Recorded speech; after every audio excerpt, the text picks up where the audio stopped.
dirahmati Allah, mari kembali sepenuh hati kita menyampaikan puji dan syukur kepada Allah Subhanahu wa taala, di mana pada pagi hari ini semata hanya atas izin dan rahmat Allah Juala bersama-sama kita telah dapat membaca, melantunkan, menyimak serta mendengarkan pembacaan ayat-ayat suci Al-Qur'an yang kita awali dengan ayat ke-45 sampai dengan ayat ke-48 dari surah At-Taubah.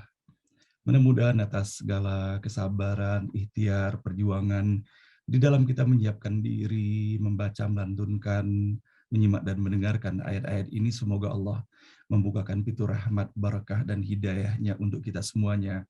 Amin ya rabbal alamin. Nah, Bapak dan Ibu yang dirahmati Allah, betapa rasa syukur kembali kita antarkan kepada Allah. Setiap pagi kita diberikan keistiqomahan untuk menelusuri pesan-pesan baru yang dihadirkan melalui ayat-ayat ini. Dan betapa kita mendapati melalui ayat-ayat ini terangkai sedemikian rupa. Ketika kita mendapati bagaimana topik yang dihadirkan di dalam kita membaca surah At-Taubah ini, begitu kuat tali temali antara satu ayat dengan ayat yang lainnya. Dan betapa menjadikan hari-hari semoga hari kemarin dan hari ini adalah sesuatu yang tidak terpisahkan bagi kita semuanya, sebagaimana kita mendapati satu ayat tidak terpisah dengan ayat yang telah kita jalani sebelumnya. Sebelum kita memasuki pesan-pesan terbaru yang kita dapati pada pagi hari ini, alangkah baiknya apabila kita memperhatikan sejenak terhadap apa yang telah kita dapati di dalam ayat-ayat yang telah kita baca kemarin. Semoga dengan kita mengulang walaupun sejenak, semoga atas apa yang telah kita dapatkan Allah kokohkan, dan semoga boleh jadi ketika Allah ingin memberikan petunjuknya kepada kita semuanya, walaupun sebentar kita mereviewnya, semoga Allah menghadirkan sesuatu yang memberikan kesan yang sangat mendalam bagi kita semuanya. A'udzubillahi minasyaitonirrajim. Aku berlindung kepada Allah dari segala godaan syaitan yang terkutuk. Di dalam ayat ke-42 kemarin kita mendapati bagaimana Allah menyampaikan pesan untuk kita semuanya. Sekiranya ada keuntungan yang segera diperoleh dan perjalanan yang sederhana, pasti mereka mengikutimu. Tetapi ternyata perjalanan begitu jauh. Mereka akan bersumpah, demi Allah, kalau kami mampu, pastilah kami berangkat bersama kamu. Mereka menghancurkan diri sendiri, dan Allah mengetahui mereka berdusta. Betapa di dalam ayat ini Allah mengingatkan kepada kita semuanya bahwa terdapat karakter manusia yang di dalam melakukan amal-amal kebajikan di dalam kehidupannya, maka sangat kental nilai-nilai transaksional terkait dengan segala sesuatu kebutuhan jangka pendek ataupun secara fisik yang dibutuhkannya pada saat itu. Sebagaimana digambarkan di dalam ayat ini bahwa ketika ayat-ayat ini terkait dengan peristiwa Perang Tabuk dan Rasulullah mengajak umat Islam untuk bersama-sama menghadapi pasukan musuh, pasukan Romawi yang begitu kuat dan perkasanya itu, maka terdapat sekelompok orang yang mencari-cari alasan agar mereka tidak ikut berperang. Dan Allah menggambarkan di dalam ayat ke-42 ini bahwa betapa mereka mengukur pergi atau tidak perginya itu tergantung sejauh mana manfaat secara fisik yang bisa mereka dapatkan. Dan kemudian mereka hanya ingin menempuh jalan yang mudah. Mereka tidak ingin mengarungi pendakian itu. Padahal sesungguhnya di balik pendakian itu Allah telah menjanjikan begitu luas rahmat-Nya. Sehingga kita bisa melihat pula bagaimana Allah mengabadikan ucapan mereka di dalam ayat ini. Kalau kami mampu, pastilah kami berangkat bersama kamu. Betapa mereka mengeluarkan dalih-dalih. Nah, semoga hal ini Bapak dan Ibu menjadi sebuah pembelajaran bagi kita. Allah mengingatkan bahwa dengan sikap dan cara seperti itu, mereka sesungguhnya menghancurkan diri mereka sendiri. Menghancurkan dalam pengertian ini bukan hanya secara fisik, tetapi yang paling utama adalah menghancurkan nilai nurani yang berada di dalam dada mereka. Dikarenakan mereka mengetahui bahwa itu sesungguhnya adalah perbuatan yang mulia. Namun kepentingan duniawi mereka membuat mereka tidak saja mereka tidak menginginkan kepergian itu, tetapi mereka menghadirkan berbagai alasan dari logika untuk membungkus segala keinginan dan hawa nafsu mereka. Semoga dengan kita mendapati ayat ini, Bapak dan Ibu, semoga Allah berikan keistiqomahan benar-benar dalam iman dan Islam bagi kita semuanya, sehingga sekecil apapun perbuatan kebaikan yang bisa kita lakukan di dalam kehidupan ini, ketika kita meyakini bahwa ada kebaikan di dalamnya, semoga hindarkan dan jauhkan segala alasan-alasan ataupun dalih-dalih sehingga membuat kita tidak melaksanakannya sepenuh hati karena Allah. Dan begitu kita mendapati bahwa bagaimana kemarin Allah pun mengingatkan kepada kita semuanya melalui ayat 43. Afallahu anka lima adzinta lahum hatta yatabayyana lakal ladzina shadaqu wa ta'lamal kadzibin. Bagaimana Allah sesungguhnya melalui ayat ini, Allah bukan menegur Rasulullah SAW dikarenakan Rasulullah melakukan kesalahannya. Tetapi ayat ini Allah sajikan bagi kita semuanya bahwa bagaimana Rasulullah SAW diberikan anugerah kelemah lembutan dan kearifan di dalam kehidupannya. Serta bagaimana Allah telah menghadirkan sosok Rasulullah SAW sebagai seorang visioner. Rasulullah tidak memaksa orang-orang yang tidak ingin ikut berperang itu. Dan kita akan mendapatkan jawabannya insya Allah pada ayat-ayat yang kita baca pada pagi hari ini. Dan kemudian kita dapati dalam ayat ke-44. Mereka yang beriman kepada Allah dan kepada hari akhirat tidak akan meminta izin kepadamu untuk berjuang dengan harta dan jiwa. Kita dapat di dalam ayat ini bahwa orang-orang yang beriman kepada Allah sepenuhnya dan beriman kepada hari akhirat, mereka tidak akan mencari alasan untuk meminta izin tidak ikut berperang itu. Mereka tidak menggunakan dalih-dalihnya, tetapi serta-merta mereka akan mentaati apa yang disampaikan oleh Rasulullah SAW. Nah, tentunya dalam situasi kita bersyukur bahwa kita tidak berada dalam situasi peperangan seperti yang digambarkan di dalam ayat ini. Namun sepatutnya Bapak dan Ibu, kita selalu ingat bahwa Rasulullah menyampaikan ketika para sahabat Rasulullah SAW bersukacita dalam kemenangan pada peperangan Badar itu, Rasulullah mengingatkan bahwa perang Badar bukanlah perang yang terbesar. Dan ketika sahabat menanyakan apakah ada peperangan yang lebih dahsyat daripada peperangan Badar itu, mengingat bahwa pasukan Rasulullah hanya terdiri dari 313 orang melawan 1.000 orang. Dengan kemenangan yang spektakuler. Namun Rasul mengatakan tidak, bukan itu. Peperangan yang paling berat dan paling besar adalah peperangan melawan hawa nafsu itu. Nah, Bapak dan Ibu, dengan sama-sama kita mendapati ayat ke-44 ini, semoga Allah mantapkan keimanan di dalam dada kita. Dan Allah mantapkan keimanan kita kepada hari kemudian untuk menjadikan kita sebagai seorang visioner sejati. Bahwa ganjaran yang kita dapati di dalam melakukan kebaikan di dalam kehidupan ini bukan ganjaran dalam kehidupan dunia ini, tetapi adalah ganjaran di dalam kehidupan akhirat. Sebagaimana kita dapati dahulu ketika kita membaca surah Al-Insan, bahkan tidak mengharapkan ucapan terima kasih pun di dalam kita melakukan kebaikan dalam kehidupan ini. Inilah yang Allah ajarkan kepada kita semuanya.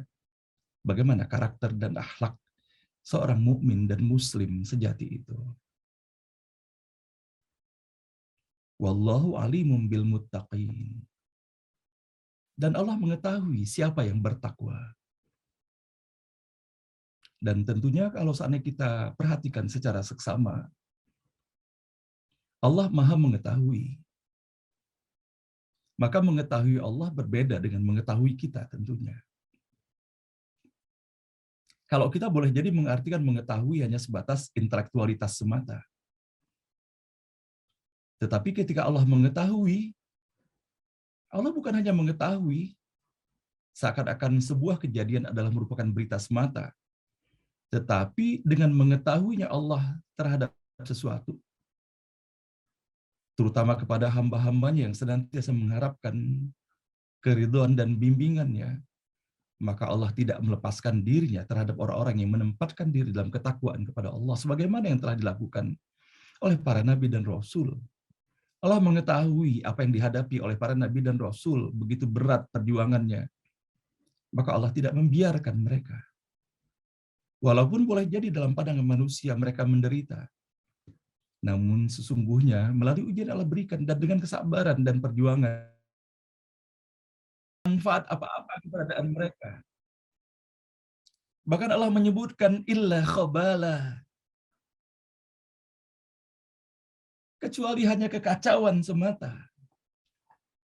Dan bahkan kalau seandainya kita memperhatikan di dalam tafsir yang diterbitkan dari Kementerian Agama Republik Indonesia, dibahas secara khusus khabala ini, Bapak dan Ibu. Kata khobalan diambil dari kata khabala yabkhulu khablan wa khobalan, yang berarti kerusakan. Pada mulanya kerusakan pada anggota badan. Ungkapan khubilat yaduhu artinya tangannya terpotong dan rusak. Kemudian dipakai untuk hal-hal yang maknawi. Dan lebih lengkap lagi Bapak dan Ibu, kata khobalan ini dibahas pula secara khusus di dalam tafsir Al-Munir yang disusun oleh Profesor Dr. Wahbah Az-Zuhaili, bahwa khobalah diartikan kerusakan, keburukan, adu domba, dan penanaman perbedaan. Dan apalagi dibahas pula di sini bahwa khobalan yang kita dapati dalam ayat ini adalah menggunakan akar kata khobala, yaitu adalah penyakit akal, seperti gila yang bisa muncul dari kekacauan dalam pendapat dan kerusakan dalam amal perbuatan. Maka kalau seandainya kita memperhatikan terhadap apa yang disajikan di dalam ayat ke-47 ini, dan ketika kita merefleksikan di dalam kehidupan yang kita jalani sekarang, Bapak dan Ibu, ketika terdapat kerusakan, kekacauan, adu domba, dan pikiran-pikiran yang menyesatkan, maka sesungguhnya telah Allah sebutkan untuk menjadi peringatan bagi kita bersama. Maka dari itulah di dalam melaksanakan perjuangan di jalan Allah, jangan terpukau kita kepada jumlah yang banyak, Bapak dan Ibu. Islam tidak mengenal jumlah banyak, tetapi kualitas.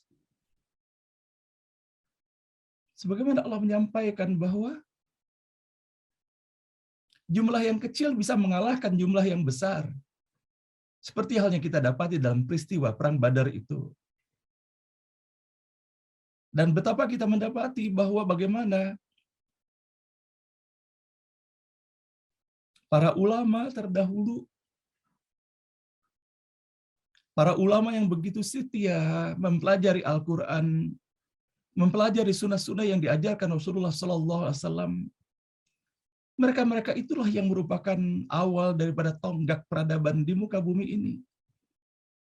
Sebagaimana halnya kita dapati perkembangan ilmu pengetahuan, termasuk di dalamnya ilmu kedokteran dan penerbangan dan lain-lainnya, semuanya itu berasal dari temuan-temuan yang dilakukan oleh para ulama-ulama kita. Dan tidak ada keterpisahan di dalam diri mereka antara keulamaan mereka dengan teknologi. Tidak ada keterpisahan antara keulamaan mereka memahami Al-Quran dan hadis dengan temuan-temuan ilmu pengetahuan yang menjadi pangkal terbangunnya peradaban di muka bumi ini. Nah, Bapak dan Ibu, mudah-mudahan dengan apa yang kita dapati dalam ayat ini, maka tiada lain, semoga Allah hadirkan kewaspadaan bagi kita semuanya. Bahwa terdapat sekelompok manusia yang tidak suka akan pembangunan karakter dan pembangunan nilai kehidupan sebagaimana yang telah diajarkan di dalam kitab suci itu. Dan bahkan Allah mengingatkan bahwa terdapat sekelompok orang munafik Mereka berada di dalam wadah perjuangan itu. Tetapi bukan untuk memperkuat perjuangan, tetapi mereka mengeluarkan kata-kata yang menyesatkan. Dan mereka mengeluarkan perkataan-perkataan yang melemahkan perjuangan itu sendiri. Sebagaimana kita ingat Bapak dan Ibu ketika kita membahas peristiwa Perang Uhud dahulu. Bahwa terdapat salah seorang yang memprovokasi dalam peristiwa Perang Uhud itu sehingga 300 orang disersi. Meninggalkan medan Perang Uhud. Itulah yang kita dapati. Abdullah bin Ayyub, Bapak dan Ibu. Dengan provokasinya. Dan bahkan dalam peristiwa Perang Tabuk ini, kalau kita membaca sejarahnya, ia pun mengulang kembali. Ia pun tidak ikut dalam Perang Tabuk ini, dan masih melanjutkan karakter semula, memprovokasi agar orang-orang tidak ikut di dalam peperangan ini. Nah, sehingga hal ini menjadi pengingat bagi kita semuanya, karakter. Maka semoga Bapak dan Ibu, kita terpilih menjadi bagian dari hamba-hamba Allah yang terus berjihad di jalan Allah, berjuang di jalan Allah, dan semoga kita dan anak keturunan kita terjauhkan dari tipologi karakter orang-orang yang munafik, hipokrit di dalam kehidupan ini. Mereka berada di tengah kelompok, tetapi yang mereka lakukan adalah mengeluarkan kata-kata yang mengacaukan dan melemahkan semangat. Inilah yang Allah sinyalir dan sampaikan kepada kita semuanya. Dan Allah tegaskan di dalam ayat ke-48, laqad ibtaghul fitnata min qabl wa qallabu lakal umur hatta ja'al haqq wa dhaharu amrullahi wa hum karihun. Sebelum itu mereka sudah berusaha membuat keonaran dan memutarbalikkan persoalan bagimu sampai datang kebenaran dan perintah Allah akan terbukti meskipun sangat mereka benci. Inilah yang didapati Bapak dan Ibu dalam sejarah kehidupan Rasulullah SAW, betapa kelompok orang-orang munafik itu. Kemudian mereka melihat bahwa bagaimana kebenaran dan kemenangan terdapat pada diri Rasulullah SAW. Dan kekalahan dan kehancuran sejati terdapat pada diri mereka. Dan bahkan kehancuran yang mereka dapati itu bahkan terwariskan sampai dengan kita sekarang ini bisa mempelajari bahwa bagaimana Allah telah menjadikan mereka sebagai contoh-contoh daripada orang-orang yang telah melakukan perbuatan-perbuatan hipokrit, munafik di dalam kehidupannya. Mudah-mudahan Bapak dan Ibu yang dirahmati Allah, dengan kita mendapati ayat-ayat ini, Allah jadikan kita menjadi sosok, menjadi pribadi yang terus berupaya menjernihkan hati, menjernihkan kualitas keimanan dan ketakwaan kita kepada Allah Subhanahu wa taala. Menyadari bahwa begitu banyaknya godaan-godaan yang bisa terhadirkan dalam kehidupan ini. Iblis telah memohon persetujuan kepada Allah, telah melakukan komitmennya dan telah diizinkan oleh Allah untuk melakukan penggodaan kepada keturunan Adam dari depan, dari belakang, dari kiri dan kanan. Sehingga kita harus waspada Bapak dan Ibu, tiada lain kita hanya memohon mengantarkan doa kepada Allah dan terus meningkatkan kualitas sujud kita di hadapan Allah Subhanahu wa taala. Mudah-mudahan melalui setiap huruf, setiap kata dan ayat yang kita baca di pagi hari ini terus menjadi cara kita beristighfar, mohon ampun kepada Allah atas segala dosa dan kesalahan kita.